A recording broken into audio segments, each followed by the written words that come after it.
വിദ്യാസാഗർ. ഞാനിപ്പോ എനിക്ക് പറയാനൊരു വിഷയം എന്താ വെച്ചാല്, നമ്മുടെ സുരേഷ് ബാബു സാർ വളരെ സംശുദ്ധമായ രാഷ്ട്രീയ ജീവിതം നയിക്കുന്ന ആളാണെന്ന് വ്യക്തിപരമായിട്ട് നന്നായിട്ട് എനിക്ക് അറിയാവുന്നതാണ്. അദ്ദേഹത്തിന് ഇങ്ങനത്തെ ഒരു അഴിമതിക്ക് കൂട്ടു നിൽക്കാൻ പറ്റില്ല. സുരേഷ് ബാബു സാറാണ് കേരളത്തിലെ മുഖ്യമന്ത്രി എങ്കിൽ ഞാൻ വായം പൂട്ടിയിരിക്കും. കാരണം അങ്ങനെ ഒരു തെറ്റ് അദ്ദേഹം ചെയ്യില്ല എന്ന് എനിക്ക് ഉറപ്പാണ്. സർ, പിണറായി വിജയൻ എന്ന വ്യക്തിയുടെ ജീവിതത്തെ പറ്റി ബെർലിൻ കുഞ്ഞനന്ദൻ നായർ വളരെ വിശദമായിട്ട് മുമ്പ് എഴുതിയിരുന്നു. പിന്നീട് ബെർലിൻ കുഞ്ഞനന്ദൻ നായർ വയസ്സാം കാലത്ത് ഈ കേരള ജാഥയ്ക്ക് മാലയിട്ട് ക്യാപ്റ്റനെ സ്വീകരിക്കുകയും ചെയ്തിട്ടുണ്ട്. ഞാൻ പറയുന്നത്, പാർട്ടിക്ക് പല സംവിധാനങ്ങളുണ്ടല്ലോ. അപ്പോ ഭീഷണി സംവിധാനത്തിന് മുമ്പിൽ പതറിപ്പോയ അനേകം ആളുകൾ ഒരാൾ മാത്രമാണ് കുഞ്ഞനന്ദൻ നായർ.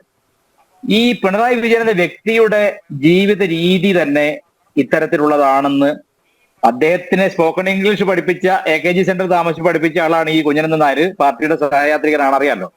അപ്പൊ ഈ പിണറായി വിജയന്റെ രീതികളോട് വളരെ എതിർപ്പുള്ള വലിയൊരു ശതമാനം ആളുകൾ CPM-ന്റെ അകത്തുമുണ്ട്. CPM-ന്റെ അകത്ത് നിന്ന് ആ ശബ്ദങ്ങൾ അവർക്ക് അമർച്ച ചെയ്യാൻ പറ്റും. കാരണം CPM-ന്റെ സംവിധാനം ഉപയോഗിച്ചിട്ട് എത്രത്തോളം വിമർശിക്കാൻ പറ്റും നമുക്കെല്ലാം അറിയാം. വിമർശിക്കുന്നവന്റെ കാര്യം അധോഗതിയായിരിക്കും. പക്ഷെ സമൂഹത്തിന് ഇത് പറഞ്ഞേ പറ്റൂ. ദ കിങ് ഇസ് നേക്കഡ്, രാജാവ് നഗ്നനാണെന്ന് പറഞ്ഞേ പറ്റൂ. ഇവിടെ കഴിഞ്ഞ പ്രളയ സമയത്ത് പറഞ്ഞത്, ഈ കപ്പൽ ആടിയുലേ, അത് വീണ ജോർജാണ് പറഞ്ഞത്, ഈ കപ്പൽ ആടിയുലേ ഇല്ല സാർ, ഇതിനൊരു കപ്പിത്താൻ ഉണ്ട് സാർ. അതിനുശേഷം എത്ര അഴിമതി, മടുത്തു. പത്രം വായിച്ചിട്ടും TV കണ്ടിട്ടും കണ്ണും മഞ്ഞളിച്ചു പോയി.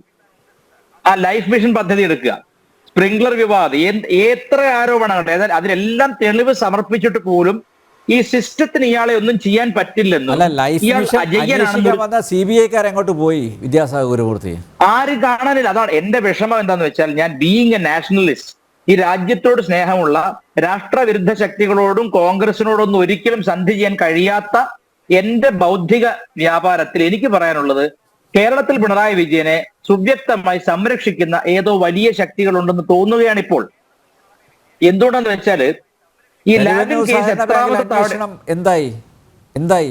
അതെ, കരുവന്നൂരിൽ കോടികൾ, എനിക്ക് ഇപ്പോഴും ഓർമ്മ, ഫിലോമിന എന്നൊരു പറഞ്ഞ സ്ത്രീ അവരുടെ ജീവിതകാലത്തെ സമ്പാദ്യം അത്രയും കൊണ്ട ബാങ്കിൽ ഇട്ടിട്ട് അവരുടെ ഗുരുതരമായ അസുഖത്തിന് ചികിത്സിക്കാൻ വേണ്ടി പണം ചോദിച്ചപ്പോ, ഇന്ന് 5 ലക്ഷം പിടിച്ചോ, അത്രേ തരാൻ പറ്റുള്ളൂ എന്ന് പറഞ്ഞ ആ ധാർഷ്ട്യമുണ്ടല്ലോ, അതിന്റെ പേരാണ് ഇന്നത്തെ CPM. അതെ. അപ്പൊ ഒരു ഓർഗനൈസ്ഡ് ക്രിമിനൽ സംവിധാനത്തെ, ഒരു ഓർഗനൈസ്ഡ് സിൻഡിക്കേറ്റിനെ, ഒരു ഓർഗനൈസ്ഡ് മാഫിയ സംഘത്തെ നയിക്കുന്ന അതേ മാതൃകയിലാണ്. നോക്കൂ, നമ്മുടെ മന്ത്രി രാജൻ വയനാട്ടിൽ ക്യാമ്പ് ചെയ്തിട്ട് കുറെ ദിവസമായിട്ട് അദ്ദേഹം ആത്മാർത്ഥമായിട്ട് വർക്ക് ചെയ്യുന്നുണ്ട്. ഞാൻ അദ്ദേഹത്തിന്റെ ആത്മാർത്ഥത ഒരിക്കലും ചോദ്യം ചെയ്യുന്നില്ല. പക്ഷെ ഈ മന്ത്രി രാജനെ പോലെയുള്ള നല്ല മുഖങ്ങൾ മുമ്പിൽ വെച്ചുകൊണ്ട് ജനങ്ങളിൽ ഒരു പ്രതീതി ഉണ്ടാക്കുകയാണ്, ഞങ്ങളെല്ലാം അടിച്ചു മാറ്റുമൊന്നുമില്ല, ഇത്രയും നല്ല ആളുകളാണ് ഞങ്ങൾ എന്ന് പുറത്തു വരുത്തുകയാണ്. ഇപ്പൊ മാഫിയ സംഘങ്ങൾ ചാരിറ്റി ചെയ്യുന്ന പോലെ മന്ത്രി രാജനെ പോലെയുള്ള നല്ല ആളുകൾ, അതായത് ജനങ്ങളോട് ഇടപെടുന്ന ജനകീയ നേതാക്കളെ മുമ്പിൽ വെച്ചുകൊണ്ട് ടൗൺഷിപ്പ് പണിത് കൊടുക്കുന്നു.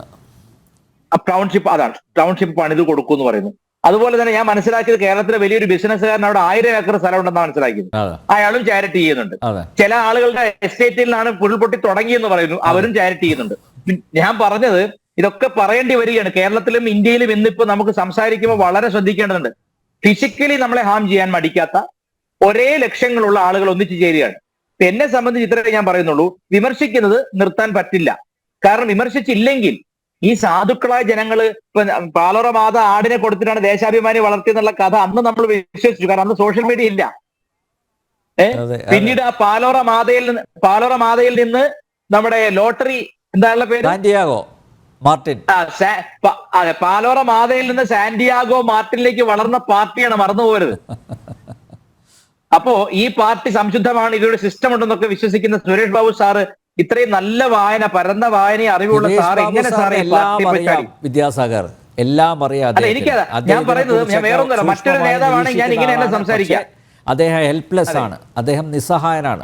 അല്ല, ഞാൻ ഇത്രയേ ഉള്ളൂ, സുരേഷ് ബാബു സാറിനെ പോലെ ഇത്രയും വായനയും അറിവും നല്ല മിതഭാഷിയുമായ ഒരു മനുഷ്യനെ ഈ പാർട്ടിയിൽ എങ്ങനെ വന്നു എനിക്ക് അത്ഭുതം തോന്നുകയാണ്. കാരണം ഇത് സാന്റിയാഗോ മാർട്ടിൻ മുതൽ നോക്കൂ, നമ്മുടെ VS അച്യുതാനന്ദനെ ഇവര് പറഞ്ഞല്ലോ, എന്താണ് ബക്കറ്റിലെ തിരമാലയാണ് എന്നൊക്കെ പറഞ്ഞല്ലോ. അച്യുതാനന്ദൻ അന്ന് പറഞ്ഞ എല്ലാ കാര്യങ്ങളും അക്ഷരം പ്രതി ശരിയാണെന്ന് ഓരോ ദിവസവും തെളിഞ്ഞുകൊണ്ടിരിക്കുകയല്ലേ. അദ്ദേഹം നിശബ്ദനായി പോയെങ്കിലും അദ്ദേഹം പറഞ്ഞ വാക്യങ്ങൾ നമ്മളെല്ലാം ആവർത്തിക്കേണ്ടി വരികയല്ലേ. അപ്പൊ ഇവിടെ പ്രധാനമായിട്ടൊരു പ്രശ്നമുള്ളത്, ദുരന്തം, ഞാൻ പറയട്ടെ, അതിപ്പോ തീർത്താം. നമ്മുടെ ഈ രാജ്യത്ത് എവിടെയും ഒരു ദുരന്തം ഉണ്ടായാൽ നമ്മുടെ മൊത്തം വേദനയാണത്. ഒരു മനുഷ്യന്റെ ജീവനും അങ്ങനെ അപഹരിക്കപ്പെടരുത്. കേന്ദ്ര സർക്കാർ മുൻകൂട്ടി നിർദ്ദേശം കൊടുത്തിരുന്നുവോ നമുക്കറിയണം. അതെ. അപ്പൊ പിണറായി വിജയൻ പറഞ്ഞു അങ്ങനെ നിർദ്ദേശം ഉണ്ടായില്ല. ഇതിലേതാണ് ശരിയെന്നെങ്കിലും നമുക്കറിയാൻ അവകാശമുണ്ട്. ഫണ്ടിന്റെ കാര്യം ഞാൻ പറയാം. 50 ലക്ഷം ഒരു ക്ലാർക്കിന് അടിച്ചു മാറ്റാം, സഖാവിന് കൊണ്ടുപോയിട്ട് കോഴിഫാം തുടങ്ങാം എങ്കിൽ ഇത് സേഫ് അല്ലെന്ന് നമ്മൾ ഭൂതകാല അനുഭവങ്ങൾ വെച്ചിട്ടാണ് വിലയിരുത്തുന്നത്. ആരെയും അവമാനിച്ചു കാണുകയല്ല. ഓക്കെ, എന്തായാലും ദുരിതാശ്വാസ നിധി ദുരിതബാധിതർക്ക് വേണ്ടി മാത്രമായി ചെലവഴിക്കേണ്ടതാണ്. ഓരോ പ്രകൃതിക്ഷോഭവും പരമാവധി പണം സ്വരൂപിക്കാനുള്ള ഒരവസരമായി കാണുകയോ മാറ്റുകയോ ചെയ്യരുത്. ദുരിതാശ്വാസം ആവാം, ദുരിതാഘോഷം അരുത്.